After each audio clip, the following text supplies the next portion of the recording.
Once again, welcome class 7th. Class 7 आज हम एक न्यू चैप्टर स्टार्ट करने जा रहे हैं अपनी बुक लिटरेरी ट्रेजर से। Chapter number 7।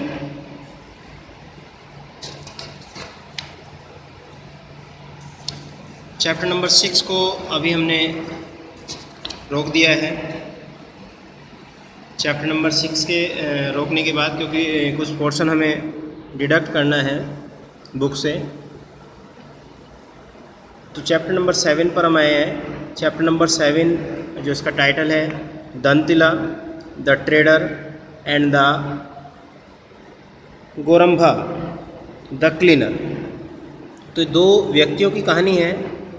वन इज़ दंतिला जो कि एक व्यापारी है, और गोरंभा जो कि एक सफाई कर्मचारी है। अ फोक टेल एक लघु कथा है। लघु कथा क्या होती है, और सबसे पहले तो इसके बारे में डेफिनेशन दिया गया है, तो देख लेते हैं। This story has been adapted from a folk tale. A folk tale is a narrative usually with a moral lesson that is handed down from generation to generation in oral form. It undergoes various alterations during the age. It has been retold. Read this humorous folk tale and learn the essential moral lesson it teaches. तो जैसे कि हम बता चुके हैं कि एक folk tale है, लघु कथा है, और फोक टेल नैरेटिव्स होती हैं जिनका इस्तेमाल मोरल लेसन के लिए, बच्चों में नैतिकता को बढ़ाने के लिए किया जाता है, जिससे कि बच्चे नैतिक बातों को सीखें, उनको एडाप्ट करें। और ये नैतिकता और फोक टेल जो है, एक जनरेशन से दूसरे जनरेशन को ओरल फॉर्म में सुनाई जाती रही है। पहले से हम अपने दादा दादी, नाना नानी से इस तरह की कहानियाँ सुनते आ रहे हैं, उनसे कुछ शिक्षा मिलती है, उन शिक्षाओं को लेते आ रहे हैं। तो ये सभी के लिए ज़रूरी है, आवश्यक है, और इनसे मिलने वाली शिक्षा भी हमारे लिए जीवन में बहुत ज़्यादा लाभदायक होती है। तो आइए देखते हैं ये कहानी Dantila the trader and Gorambha the cleaner हमें क्या शिक्षा देती है और किस तरह की ये क्या कहानी है। In a city called Vardhamana there lived a rich trader by the name of Dantila. Vardhaman शहर की एक कहानी है जहाँ पर एक धनी व्यापारी जिसका नाम था दंतिला रहता था। He was a prosperous merchant. He kept both the common man and the king very happy. वो एक संपन्न व्यापारी था और सभी लोग उससे खुश थे, चाहे वो राजा हो या कोई सामान्य व्यक्ति हो। He was respected and loved by all. सभी उसका सम्मान करते थे, सभी उससे प्रेम भी करते थे। Even the king respected him and allowed him free access to the place. यहाँ तक कि राजा भी उसका सम्मान करते थे और उसके दरबार में आने जाने पर किसी तरह की कोई पाबंदी नहीं थी। दंतिला हैड ए ब्यूटीफुल डॉटर। अब जो ये व्यापारी थे दंतिला, इनको एक सुंदर बेटी थी। In course of time her marriage took place. On the occasion Dantila invited the entire public and the king and the courtiers. अब जैसे समय बढ़ता है, जो उनकी पुत्री थी दंतिला की, वो शादी के विवाह की योग्य हो जाती है, और इस अवसर पर दंतिला सभी लोगों को इनवाइट करता है, यहाँ तक कि राजा को भी, और राजा के जो दरबारी थे उनको भी, और जितने भी कॉमन लोग थे सभी को इनविटेशन भेजा जाता है। A cleaner in the king's place by the name of Gorambha also attended the marriage but uninvited.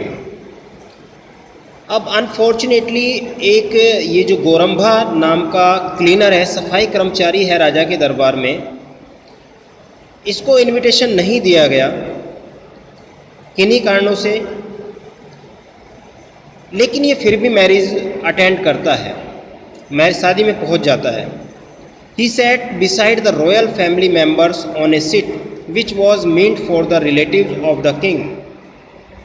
और वहाँ पर जाकर विराजमान हो जाता है जहाँ पर रॉयल शाही परिवार के सदस्यों को बैठने के लिए जगह बनाई गई थी, ठीक वहीं पर जाकर बैठ जाता है, जो स्थान था राजा महाराजाओं के रिलेटिव्स के सगे संबंधियों के बैठने का। दंतिला catch him by his neck and beat him with a stick and told him to leave the place. दंतिला जब देखता है तो उसको बहुत बुरा लगता है।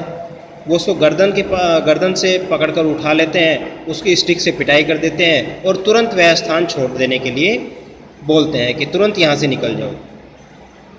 गोरम्बा felt insulted and decided to take revenge on दंतिला।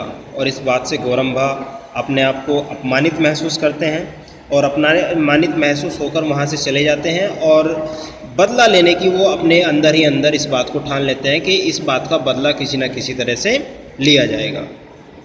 Several days later, one early morning when the king was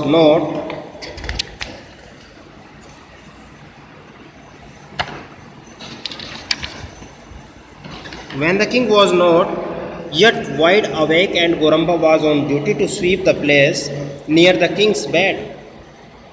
अब एक दिन की घटना है जब काफ़ी दिनों के बाद इस घटना के सुबह का समय था। किंग अभी तक पूरी तरीके से, राजा जो थे अभी तक पूरी तरीके से नहीं जागे थे और गोरम्भा अपनी ड्यूटी कर रहा था, जो उसको सफाई का कार्य था। राजा के बिस्तर के पास वो सफाई कर रहा था। He pretended to be drowsy and sad. Drowsy यानी कि अर्ध निंद्रा में। उसने बहाना बनाया जैसे कि वो भी अर्ध निंद्रा में हो और कहने लगा, this Dantila is a very cunning fellow. ये जो दंतिला है ये बहुत ही चतुर व्यक्ति है, बहुत ही चालाक व्यक्ति है। ही पॉसेस एज ए जेंटलमैन। वो दिखावा तो करता है जेंटलमैन होने का, एक सज्जन व्यक्ति होने का, but in fact has an affair with the queen. लेकिन वास्तव में बड़ा दुराचारी है, उसका अफेयर है रानी के साथ। तो ये उसकी सोची समझी चाल थी। जब राजा अर्ध निंद्रा में थे, पूरी तरीके से जागे हुए नहीं थे, वो खुद भी ऐसा ही बहाना बना लेता है जैसे कि वो भी अर्ध निंद्रा में ही हो और ये शब्द दोहराता है जिससे कि राजा के कानों तक वो शब्द चले जाएं। तो वो बोलता है कि दंतिला जो सज्जन होने का नाटक करता है, ढोंग करता है, वो वास्तव में सज्जन नहीं है, उसका तो रानी के साथ अफेयर है।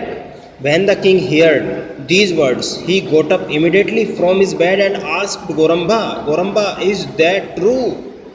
अब जब राजा के कानों में ये शब्द गए तो राजा की नींद एकदम टूट जाती है। वो तुरंत खड़ा होता है अपने बिस्तर से और गोरम्बा को अपने पास बुलाता है और गोरम्बा से पूछता है, गोरम्बा जो तुमने कहा क्या वो सच है? Master said Goramba, when I am very much tired, I just mutter in my drowsiness. I don't know what I have been saying. अब इसको पकड़ लिया गया और पकड़ने के बाद गोरम्बा को राजा ने जब पूछा क्या तुम सही कह रहे हो, तो अब इसने बहाना बना दिया, When I am very much tired, जब मैं बहुत ज़्यादा थक जाता हूँ, I just mutter in my drowsiness, और मैं अर्ध निंद्रा में होता हूँ, तो I don't know what I have been saying, मुझे नहीं पता होता है मैं क्या कह रहा हूँ। यानी कि वो नींद की घटना है। लेकिन राजा के कानों में बात पड़ गई, राजा के कानों में बात चली गई और यही गोरम्बा का उद्देश्य भी था। But the king was not satisfied with his answer. अब राजा